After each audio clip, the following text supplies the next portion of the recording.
ලෝක ජනගහනය 2025 ආරම්භයේදීම බිලියන 8.2 ඉක්මවා ගිහින් සෑම මනුෂ්‍යයෙක්ටම එක සමාන මූලික අයිතිවාසිකම් තියෙනවා කිව්වට මේ බිලියන 8.2 ඇතුලේ 100%ක් එක වගේ අදහස් තියෙන, එක වගේ හිතන කිසි කෙනෙක් හොයාගන්න බෑ. ඒ වගේම එක වගේ 7 දෙනෙක් ඉන්නවා කියලා පැරණි කියමනක් තිබුණට 100%ක් ඒක හරි කියන්නත් බෑ. අද මගේ YouTube channel එකේ The Life වැඩසටහනට ඇරයුම් ලබන්නේ තවත් එක් සුවිශේෂී කෙනෙක්. සමාජ ක්‍රියාකාරිකයෙක්, ඡායාරූප ශිල්පියෙක්, හිත හොඳ මිනිහෙක්. ඒ තමයි මගේ ළමා කාලයේ හොඳම මිතුරියව හිටි. අදත් නිතර මුණ නොගැසුණත් හදවතින්ම සමීප මිතුරිය වෙන චන්ද්‍රිකාගේ ආදරණීය සැමියා. ඉතින් අයියා අපි පටන් ගමු. ඔයා ගැන හඳුනලා දෙන්නකෝ අපිට මුලින්ම. මම නැගෙනහිර හොරකල ග්‍රාම සේවා වාසයන්නේ මහජන ආරක්ෂක කමිටුවේ සභාපති, ඒ වගේම මුළු දිවයිනටම සාම වෙනසුරු දේශපාලන ගායන පත්මලා, ඒ වගේම අප ගමේ සියලුම සමිති ගම්වල ඉඩතල දරමින් සමාජික ක්‍රියාකාරිකයෙක් හැටියට ගමට ප්‍රජා සේවයක් කරමින් දැහැමි ඔබතුමියගේ පළවෙනි ප්‍රශ්නයට පිළිතුර එක වචනකින් කියනවා නම් ඔව්. ඒක විග්‍රහ කරනවා නම් මා මුලින්ම ප්‍රේම සම්බන්ධතාවයක් පටන් ගත්තා. ඒක අවුරුදු 2-3ක් වගේ කාලයක් තිබුණා. ඊට පස්සේ ඒක මග ඇරුණා. ඊට පස්සේ ඒ මගේම වෙන්න ඕන කියලා හිතාගෙන තමයි ඒ ප්‍රේම සම්බන්ධතාවය පටන් ගත්තේ. පසුකාලීනව මහා 6ක් විතර කාලයක් ඉහළ වෙලා නැවත ප්‍රේම සම්බන්ධතා මගේම කියන අරමුණින් නොවේ දීපයක් තිබුණා. 1994 ජූලි 30 වෙනිදා තවත් කෙනෙක් මුණ ගැසුණා. එදා මම අදහස් කරා මෙයා මගේම වෙන්න ඕන කියන එක. අද එයා මගේම වෙලා තියෙනවා.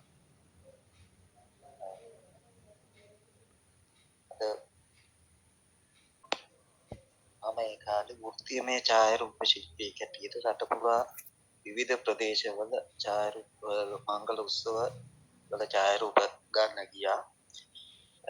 ඔය කාලවකාන වෙනකොට 1994 ජූලි 30 වෙනිදා හොරගල ප්‍රදේශයේ මංගල උත්සවයක ඡායාරූප ගන්න පැමිණි අවස්ථාවේ මංගල උත්සවයේ සහභාගී වුණා ඇතිය ලස්සන සුදු උරුටි දෙයක් මගේ හිතට වැදුනා. ඒකේ මම තීරණය කරා මෙයා කවදා හරි මගේම වෙන්න ඕනේ කියලා. එන්න මංගල උත්සවය අවසානයේ මම එයාගෙන් ඇහුවා මේවා කැමතිද කියලා. ඒ වෙලේ මට පිළිතුරක් ලැබුණා දෙමාපියන්ගේ කැමැත්ත ගන්න ඒගොල්ලෝ කැමති නම් මම කැමතියි කියලා. ඉතින් හෝම් කමින් එක දාට පහුවදා මම දෙමාපිය හම්බෙන්න ආවා.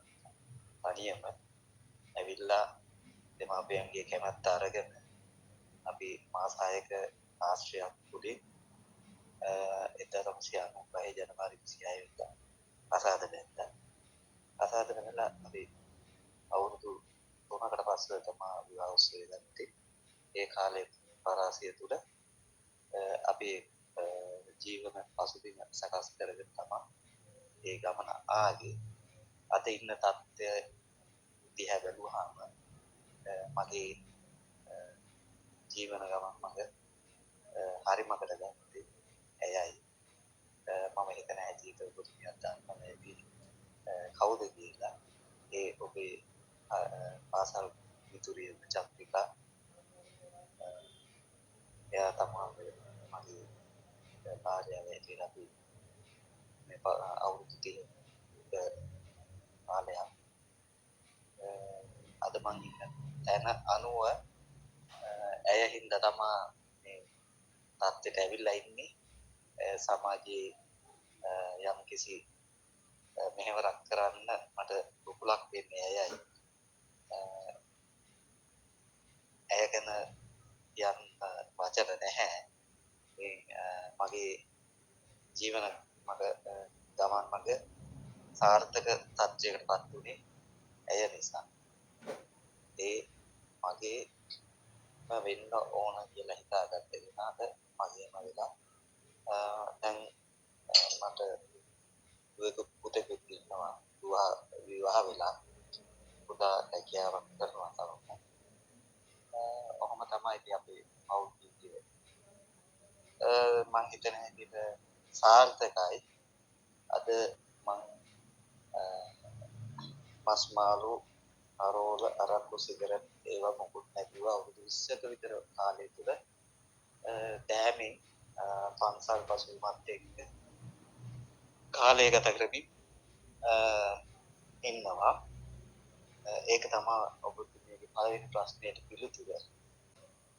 දෛවය, ග්‍රහතාරකා, කර්ම. ඒ තුනම කෙසේද?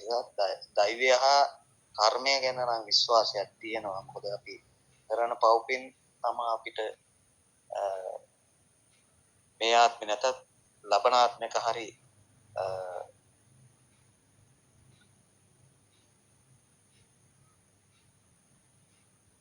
හොඳ තැනකට යන්න ලැබෙන්නේ. අපි මේ කරන පව් පින් අනුව කර්මය පළදීමක් සිදු වෙනවා. ඒක අපිට වචනයෙන් විග්‍රහ කරන්න අමාරු. බුදුහාමුදුරුවෝ දේශනා කරලා තියෙන පරිදි අපිට කර්මය අනිවාර්යයෙන්ම පළ දෙනවා. අපි හොඳ දෙයක් කරොත් ඒක මේ ආත්මෙ නැතත් ලබන ආත්මෙ හෝ පළ දෙනවා. ඒක තමයි මේ මගේ විශ්වාසය. මං අදහන්නේ බුදුදහම පමණයි. දෙවදේවතාවුන් වහන්සේලාගේ පිහිට තියෙනවා. නමුත් මම බුදුහාමුදුරුවෝ ගැන තමයි බුදුහාමුදුරන්ගේ චින්තනයක් තමයි මගේ විශ්වාසය. ඒ විශ්වාසය කර්මය දෛවය කර්මය දෙකටම පොදුයි. එතකොට අපි මේ ගමන් ජීවන ගමන් මගේ යනකොට පෙර කරපු කර්ම අනුව තමයි මේ තත්ත්වෙට ඉන්නේ. ඒ ලබන ආත්මවල ඊට වඩා හොඳ තත්ත්වයකට යන්න නම් මේ ආත්මේ කරන කුසල අකුසල් අනුව තමයි අපිට ඒ ගමනේ යන්න සිද්ධ වෙන්නේ. අපේ ජීවිතය ලස්සනට ඉන්න විශේෂයෙන් කරන්න දෙයක් නැහැ. තමන්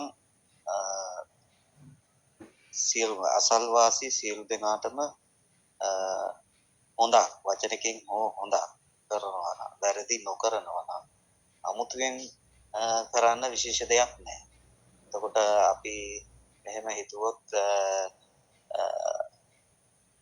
රටේ ගොඩක් තැන්වල බැලුවොත් මේ ගෙදර ඉන්න කෙනා අල්ලපු ගෙදරත් එක්ක තරහයි. ගෙවල් 100ක් ගත්තොත් 99කම ওই ප්‍රශ්නේ තියෙනවා. එහෙම නෙමෙයි. අපි මොන ප්‍රශ්නේ තිබුණත් කතා බහ කරලා ප්‍රශ්න විසඳගෙන ඒ අහල පහල ඉන්න එක ප්‍රශ්න ඇති නොකර සුහදව ඉන්න පුළුවන් නම් වචනකින් හරි උදව්වක් කරන්න පුළුවන් නම් අන්න එතකොට ඊර්ෂ්‍යාව ක්‍රෝධය නැතුව ගමන් මඟ යන්න පුළුවන් නම් අමුතුවෙන් කරන්න තමන්ගේ ජීවිතය ලස්සන වෙන්න අමුතුවෙන් කරන්න දෙයක් නැහැ. ඒක තමයි මම දකින හොඳම බේත.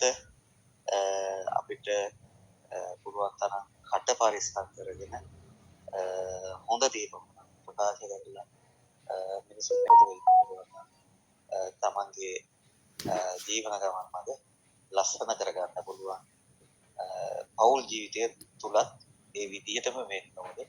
උදාහරණයක් ඇටියට මම ගත්තොත් මගේ ගෙදර සමහර වෙලාවට මට කේන්ති යන අවස්ථාවල් තියෙනවා. ඒ අවස්ථාවල් වල මගේ බිරිඳ නිහඬව ඉන්නවා. බිරිඳට කේන්ති වෙලාවට මම නිහඬව ඉන්නවා. මොන දේ වුණත් අපි අදට පෞල් ජීවිතය ගත කරන්නේ. රාත්‍රී කෑම කන්න අනිවාර්යෙන් මම එයාට අදටත් කෑම කවන්න ඕනේ. ඒක තමයි අපේ පෞල් ජීවිතේ සාර්ථකත්වයේ තියෙන්නේ. සමහර වෙලාවට මම ගෙදර නැතත් ඒ වෙලාවට මම කතා කරලා කියනවා මම කෑවා කියලා. එතකොට තමයි කෑම කන්නේ. ගෙදර ඉන්නවා නම් අනිවාර්යෙන්ම උදේ දවල් රෑ කියලා වෙනසක් නැහැ. මගේ පත් එක මම කවන්න ඕනේ යාට. ඒ තමයි අපේ පෞල් ජීවිතේ සාර්ථකත්වයේ තියෙන්නේ. මේ දක්වා ආපු ගමන් මගේ අද ඉන්න තත්ත්වය ගැන මම සතුටු වෙනවා. මොකද අපි පුංචි කාලේ හිටියේ කටුමැටි ගහපු පොල්ලතු සෙවිලි කරපු පැල්පතක මගේ පවුලේ 9 දෙනෙක් අම්මා තාත්තා එක්ක 11 දෙනෙක් වුණා. මම පවුලේ 7 වෙනියා. මම විවාහ වෙනකොට මට කියලා පින් අඟලක්වත් තිබුණේ නැහැ. මගේ බිරිඳගේ ඉඩමක තමා පදිංචි වුණේ. පසුව අපි ගෙවල් හදලා ගෙවල් දෙකක්ම හදලා තව ඉඩම් කෑල්ලකුත් අරගෙන ඒවා ඔක්කොම කරන්න ශක්තියක් වුණේ මගේ බිරිඳ. මම මුදල් හම්බ කරා විතරයි. එයා තමයි හැමදේම වියපෑදම් කරලා අදටත් මම පඩිය එයාගේ අතට දෙන්නේ. මම කවදාවත් අහන්නේ නැහැ මොනවද කරේ කියලා. එයා ඇඳුමක් ගන්න උනත් අදටත් මගෙන් අහනවා ගන්නද කියන එක. මම කියන්නේ සල්ලි දීලා තියෙන්නේ වියදම් කරන්න. ඒක තමයි අපේ පෞල් ජීවිත ගත්තාම සාර්ථකත්වය. අද ඉන්න තැන ගත්තාම ඇත්තටම හරි සතුටුයි. අපි පුංචි කාලේ හිටිය තත්ත්වෙත් එක්ක බැලුවාම ආසත පොළොව වගේ දුර ප්‍රමාණයක් ඉහළින් එනවා කියන එක සන්තෝෂෙන් ප්‍රකාශ කරනවා. හෙට දවසේ සැබෑ කරගන්න සිහිනේ මොකක්ද? ඒකට පිළිතුර තමයි හෙට දවසේ ගැන අද වෙනකොට මට වයස 53ක් වෙනවා. මගේ අදහස තමයි සමාජයට සේවයක් කරලා හොඳ පුරවැසියෙක් හැටියට විශේෂයෙන් වැඩිහිටි සමිතිය වල ඉන්න වැඩිහිටියන්ට විනෝදය සතුට ලබා දෙන වැඩසටහන් කරලා මම මරණ මොහොතේ විනෝදයෙන් කිසිම ලෙඩක් දුකක් නැතුව මැරෙන්න තියෙනවා නම් ඒක තමයි මම ලබන ලොකුම සතුට සහ සිහිනය.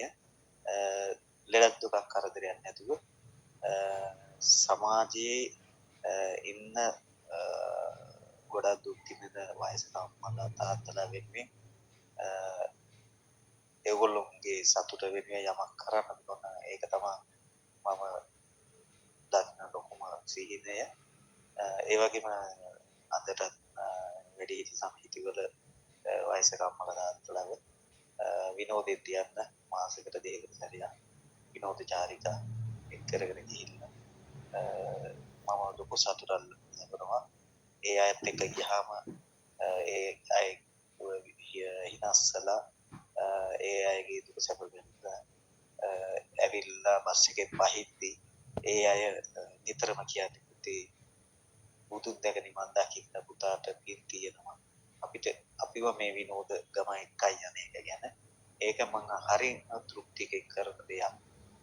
මම හිතනවා මම මැරෙන මොහොතේ සන්තෝෂෙන් මැරෙයි කියලා. ඒක තමයි මගේ බලාපොරොත්තු සහ සීලය. ලෙඩ දුක කරදරයක් නැතුව මැරෙන මොහොතේ මැරෙන්න තියෙනවා නම් ඒක තමයි ලොකුම සීලය. ඉතින් මගේ YT's Journey channel එකෙන් ඒ ඔයාලා අහගෙන හිටියේ තවත් එක් සුන්දර සුවිශේෂී පුද්ගලයෙක්ගේ ජීවන කතාව. ඉතින් අද මේ වීඩියෝ එනුත් ඔයාලට හිතන්නට යමක් ගන්නට යමක් තිබුණා නම් හෙටත් එක් වෙන්න අපේ channel එකත් එක්ක. ඔයාලා හැම දෙනාටම ස්තුතියි.